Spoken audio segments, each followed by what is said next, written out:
ವಿಶು, ಇಷ್ಟೊತ್ತು ಏನ್ ಮಾಡ್ತಿದ್ದೆ? ಲಾಯರ್ ಹತ್ರ ಡಿಸ್ಕಸ್ ಮಾಡ್ತಾ ಇದ್ದೆ ಅಣ್ಣ.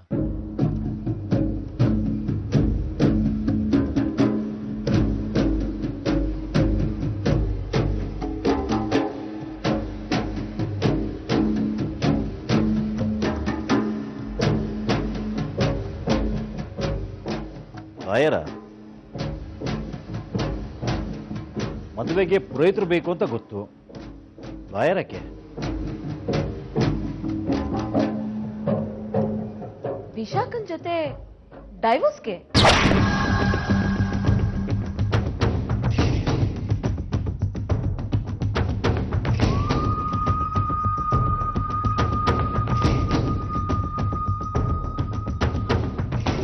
ರಮ್ಯಾ,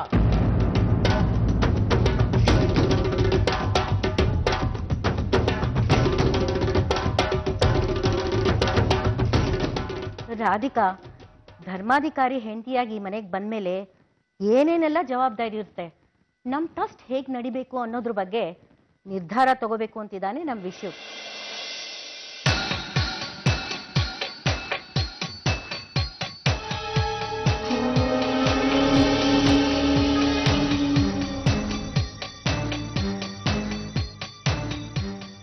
ಸೊ ಅವರಿಬ್ಬರ ಹೆಸರಲ್ಲಿ ಒಂದು ಜಾಯಿಂಟ್ ಅಕೌಂಟ್ ತೆಗಿಬೇಕು, ಕೆಲವು ಕಾಗದ ಪತ್ರಗಳನ್ನ ರೆಡಿ ಮಾಡಬೇಕು.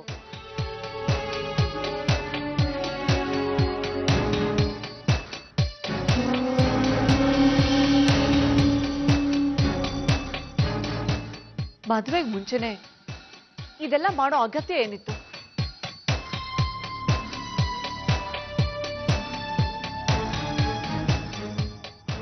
ರುಕು, ಅದು ಅವನ ಮನಸ್ಸಿನ ಸಮಾಧಾನಕ್ಕಷ್ಟೇ. ರಾಧಿಕಾ ನಾಳೆ ಮದುವೆಯಾಗಿ ಮನೆಗೆ ಬಂದ್ಮೇಲೆ ಯಾವುದೇ ಕಾರಣಕ್ಕೂ ಯಾರು ಅವಳನ್ನ ಕೀಳಾಗಿ ಕಾಣಬಾರ್ದು ಅನ್ನೋದೇ ಅವನ ಉದ್ದೇಶ.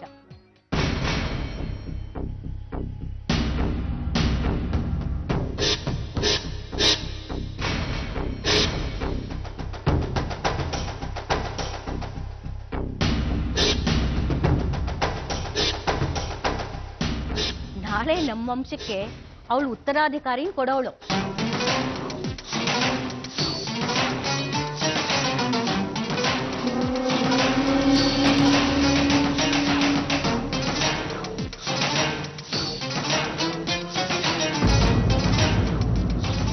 ನಮ್ಮನೆ ರಾಧಾರಾಣಿಯಾಗಿ ಅವಳಿಗೆ ಸ್ಥಾನ ಮಾನ ಮರ್ಯಾದೆ ಸಿಗ್ಬೇಕು.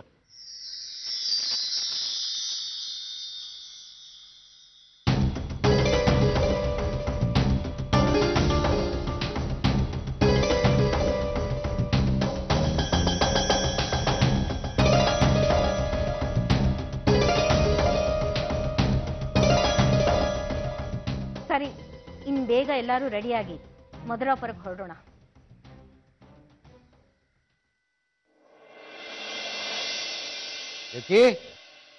ದೇವ್ಕಿ, ಬಂದೆ. ಏನಾಯ್ತು? ಬೀಗರ ಆಗಲೇ ಛತ್ರಕ್ಕೆ ಹೊರಟು ಬಿಟ್ರಂತೆ.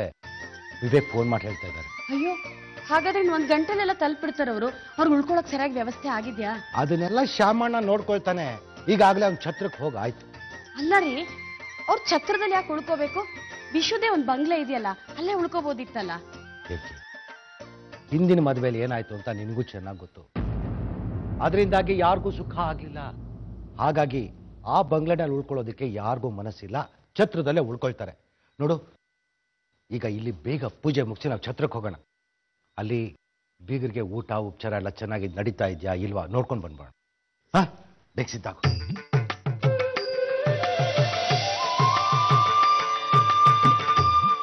ರಾಧಿಕಾ, ಹುಸೆ ಬಾಕಂದ ಇಲ್ಲಿ. ಮಾ, ಗೌರಿ ಪೂಜೆ ಮಾಡೋದಕ್ಕೆ ಮುಂಚೆ ಮನೇಲಿರೋ ಹಿರಿಯರ ಕಾಲಿಗೆ ನಮಸ್ಕಾರ ಮಾಡಿ ಅವ್ರ ಆಶೀರ್ವಾದ ತಗೋಬೇಕು. ನೀನು ಅಮ್ಮನಿಗೆ ಅಜ್ಜಿಗೆ ಕಾಲಿಗೆ ನಮಸ್ಕಾರ ಮಾಡಿ ಅವ್ರ ಆಶೀರ್ವಾದ ತಂದ್ಬಿಡಮ್ಮ. ಸರಿಪಾ. ಅಜ್ಜಿ, ನಾನು ಯಾವ ಸೀಮೆ ಅಜ್ಜಿನಿ ನಿನ್ಗೆ? ನನ್ಗೆ ಯಾರು ಸಂಬಂಧಿಕರಿಲ್ಲ. ಎಲ್ಲರನ್ನು ಬಿಟ್ಟು ಹೋಗ್ತಾ ಇದ್ದೀನಿ. ನಾನು ಈ ಮನೆ ಬಿಟ್ಟು ಹೋಗ್ತಾ ಇದ್ದೀನಿ. ಅಲ್ಲ ಅಜ್ಜಿ, ನನ್ನ ಮಾತಿಗೆ ಬೆಲೆ ಇಲ್ಲ ಅಂತಂದ್ಮೇಲೆ ನಾನು ಯಾಕೆ ಇಲ್ಲಿರ್ಬೇಕು? ಈಗ ನೀನು ಈ ಮನೆ ಬಿಟ್ಟು ಹೋಗೋದ್ರಿಂದ ನಿನಗೆ ಯಾರಾದರೂ ಗೌರವ ಕೊಡ್ತಾರೆ ಅಂತ ತಿಳ್ಕೊಂಡಿದ್ಯಾ? ನಿನ್ನ ಮಾತಿಗೆ ಬೆಲೆ ಸಿಗುತ್ತೆ ಅಂತ ತಿಳ್ಕೊಂಡಿದ್ಯಾ? ಯಾಕಮ್ಮ ಈ ರೀತಿ ಅಸಂಬದ್ಧವಾಗಿ ಯೋಚನೆ ಮಾಡ್ತೀಯಾ, ಮಾತಾಡ್ತೀಯಾ? ನಿನಗೆ ಹೆತ್ತ ತಾಯಿಗಿಂತ ಬೀದಿಲ್ ಸಿಕ್ಕಿರೋ ಈ ನಿನ್ ಮುದ್ದಿನ ಮಗಳೇ ಹೆಚ್ಚಾಗೋದ್ಲು ಅಲ್ವೇನೋ? ನಾನಿದ್ರೆ ನಿಮಗೆಲ್ಲ ಹೊರೆ, ನಾನಿಲ್ಲಿದ್ರೆ ನಿಮ್ಮ ಸುಖ ಸಂತೋಷಕ್ಕೆ ಅಡ್ಡಿ. ಅಮ್ಮ, ನಾನು ಆಡಿದ ಮಾತಿಂದ ನಿಮ್ಗೇನಾದರೂ ಬೇಜಾರಾಗಿದ್ರೆ ದಯವಿಟ್ಟು ಕ್ಷಮಿಸ್ಬಿಡಿ. ಅಲ್ಲಮ್ಮ, ಮಾತೃದೇವೋಭವ ಅಂತ ತೈತ್ರಿಯ ಉಪನಿಷತ್ತಲ್ಲಿ ಹೇಳಿದೆ. ಜನನಿ ಜನ್ಮಭೂಮಿಶ್ಚ ಸ್ವರ್ಗಾದಪಿ ಗರೀಯಸಿ ಅಂತ ಹೇಳ್ತಾರೆ. ಜನ್ಮ ಕೊಟ್ಟು ತಾಯಿ, ಜನ್ಮ ಕೊಟ್ಟು ಭೂಮಿ ಸ್ವರ್ಗಕ್ಕಿಂತ ಜಾಸ್ತಿ ಅಂತೆ. ಅದೆಲ್ಲದಕ್ಕಿಂತ ಹೆಚ್ಚಾಗಿ ಕುಪುತ್ರೋ ಜಾಯೇತ ಕ್ವಚಿತಪಿ ಕುಮಾತಾನ ಭವತಿ. ಕೆಟ್ಟ ಮಗ ಹುಟ್ಟಬಹುದು ಈ ಜಗತ್ತಲ್ಲಿ, ಆದ್ರೆ ಕೆಟ್ಟ ತಾಯಿ ಯಾವತ್ತೂ ಹುಟ್ಟೋದಿಲ್ವಂತೆ. ಅಮ್ಮ, ನಿನ್ನ ಶ್ರೇಷ್ಠತೆ ಏನು ಅಂತ ನನಗೆ ಗೊತ್ತಿದೆ.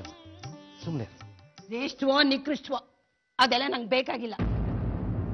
ನೀನೇ ಹೇಳಿದೆಯಲ್ಲ, ನಿನ್ನ ಕರ್ಮಕ್ಕೆ ತಕ್ಕ ಫಲವನ್ನ ಈ ಜನ್ಮದಲ್ಲೇ ನೀನು ಅನುಭವಿಸ್ಬೇಕು ಅಂತ.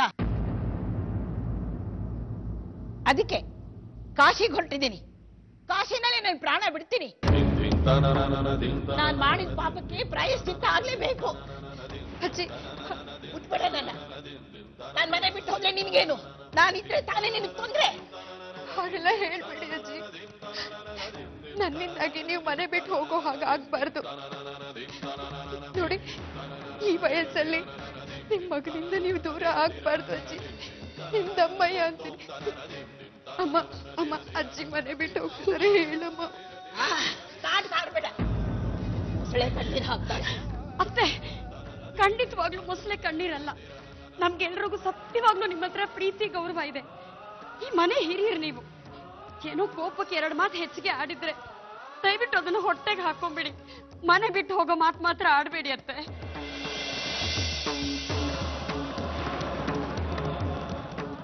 ಶಾಸ್ತ್ರಿಗಳೇ,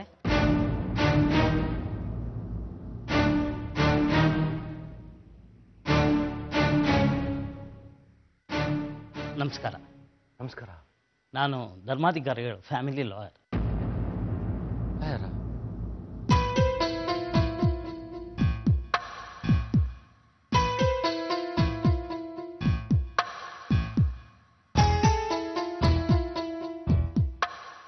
ಬನ್ನಿ, ಕೂತ್ಕೊ.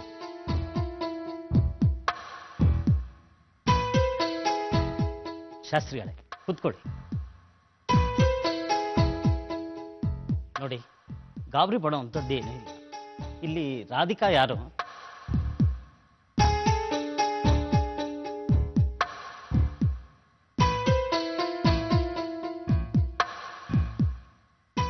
ಕನ್ಗ್ರಾಟ್ಸ್ ಅಮ್ಮ. ಧರ್ಮಾಧಿಕಾರಿಗಳು ಮದುವೆಗೆ ಮುಂಚೆ ಅವ್ರಿಗೆ ಸೇರಿರೋಂಥ ಪಿತ್ರಾರ್ಜಿತ ಆಸ್ತಿನೆಲ್ಲ ನಿಮ್ಮ ಹೆಸರಿಗೆ ಮಾಡಬೇಕು ಅಂತ ಹೇಳಿದ್ದಾರೆ.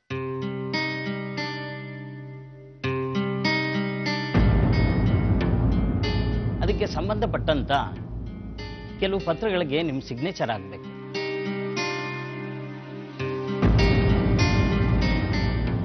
ಶಾಸ್ತ್ರಿಗಳೇ, ಈ ಮದುವೆಯಿಂದ ನಿಮ್ಮ ಮಗಳಿಗೆ ಶುಕ್ರದಶೆ ಪ್ರಾರಂಭ ಆಗುತ್ತೆ. ಈಕೆ ಧರ್ಮಾಧಿಕಾರಿಗಳ ಮಗುಗೆ ತಾಯಿ ಆಗೋದ್ರಿಂದ ಆ ಟ್ರಸ್ಟ್ ಕೈಗಳಿಗೆ ಬರೋ 28 ಮಠಗಳ ಆಡಳಿತನ ಕೂಡ ನಿಮ್ಮ ಮಗಳ ಕೈ ಸೇರುತ್ತೆ.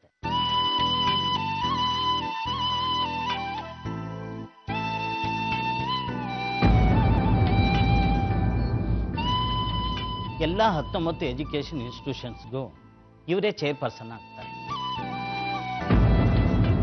ಹಾಗೆ ಡೆಲ್ಲಿ, ವಾರಣಾಸಿ, ಪಂಜಾಬ್, ಮಂಗಳೂರಲ್ಲಿರೋ ಎಲ್ಲ ಗೆಸ್ಟ್ ಹೌಸ್, ಫಾರಂ ಹೌಸ್, ಬಂಗ್ಲೆಗಳು ಕೂಡ ಇವರ ಹೆಸರಿಗೆ ಸೇರುತ್ತೆ.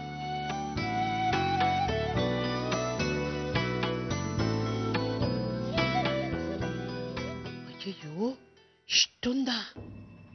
ಅದು ಈ ಭಿಕಾರಿ ಹೆಸರಿಗೆ? ಇದೆಲ್ಲ ಸೇರ್ಬೇಕಾದ್ದು ನಮ್ ವಿಶಾಖಂಗೆ.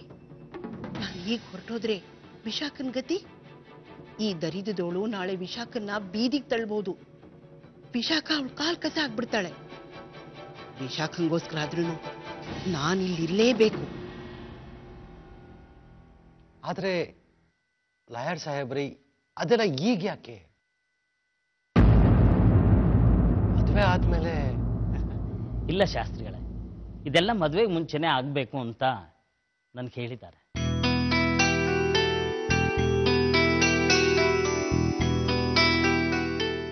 ಇಲ್ಲ, ನಾನೆಲ್ಲೂ ಹೋಗಲ್ಲ, ಇಲ್ಲೇ ಸಾಯ್ತೀನಿ. ಹರೇ ರಾಮ ಹರೇ ರಾಮ ರಾಮ ರಾಮ ರಾಮ ಹರೇ ಹರೇ.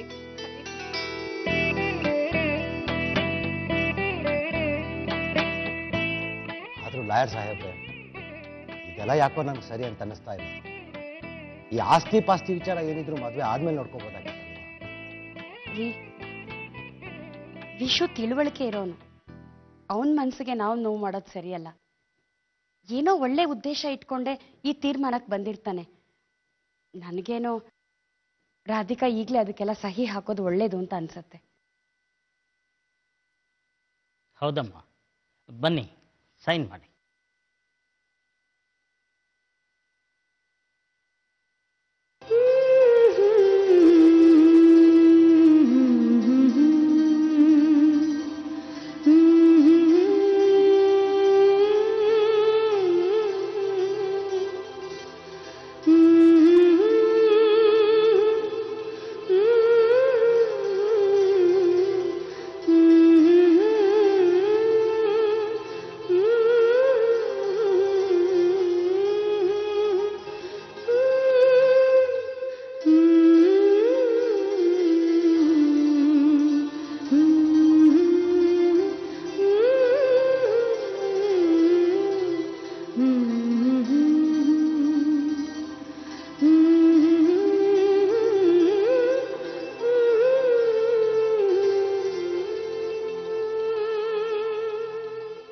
ಸರಿ ಶಾಸ್ತ್ರಿಗಳೇ, ನಾನು ಹೊರಡ್ತೀನಿ.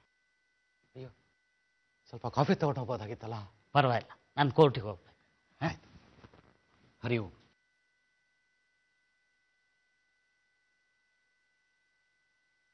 ಬರ್ತೀನಮ್ಮ.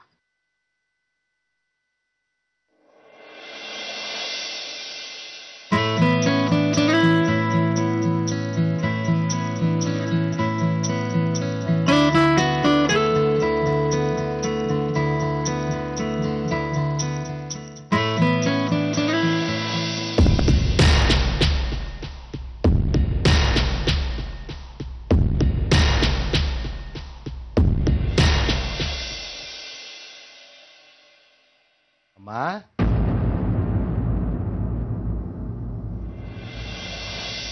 ನೀನು ಮನಸ್ಸು ಬದಲಾಯಿಸಿದ್ದು ನನಗಂತೂ ತುಂಬಾ ಸಂತೋಷ ಆಯ್ತಮ್ಮ. ನಾವೆಲ್ಲರೂ ನಮ್ಮ ಕೂಸಿನ ಮದುವೆ ಸಂಭ್ರಮದಲ್ಲಿದ್ದೀವಿ. ಇಂಥ ಸಮಯದಲ್ಲಿ ಏನಾದರೂ ನೀನು ಹೋಗ್ತೀನಿ ಅಂತಿದ್ರೆ ನನಗೆ ತುಂಬಾ ಬೇಜಾರಾಗ್ತಿತ್ತು. ನಿನ್ ಪಾಂಡಿತ್ಯ ಏನು ಅಂತ ನನಗೆ ಗೊತ್ತು. ಮಾತಲ್ಲಿ ಮರಳು ಮಾಡೋ ಅಗತ್ಯ ಇಲ್ಲ.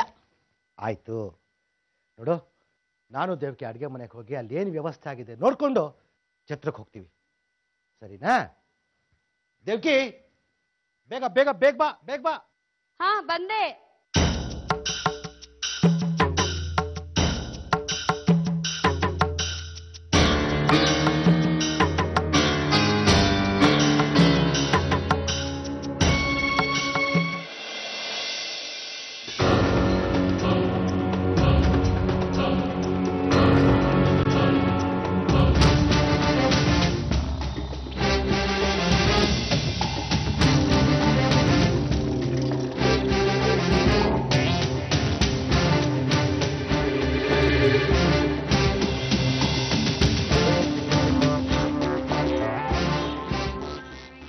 ಯಾರು?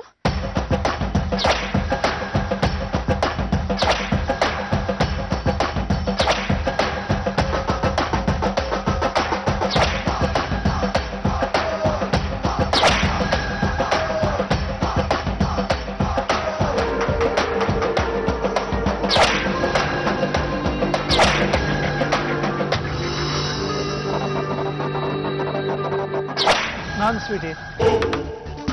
ಪ್ರಣವ್,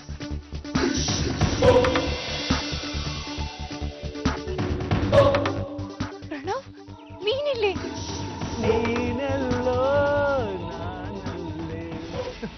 ಪ್ರಣವ್, ನೀನ್ ಇಲ್ಲಿಗೆ ಬರ್ಬಾರ್ದಿತ್ತು. ಈಗಾಗ್ಲೇ ಅಪ್ಪ ನನ್ನನ್ನ 2 ಸರಿ ಮನೆ ಬಿಟ್ಟು ಹೋಗು ಅಂದ್ರು. ಈಗ ನೀನು ಇಲ್ಲಿ ನೋಡಿದ್ರೆ ನನ್ನ ನೋಡ್ಸೇ ಬಿಡ್ತಾರಷ್ಟೇ. ಪ್ಲೀಸ್ ಪ್ರಣವ್, ಇಲ್ಲಿಂದ ಹೊರಟೋಗೋ.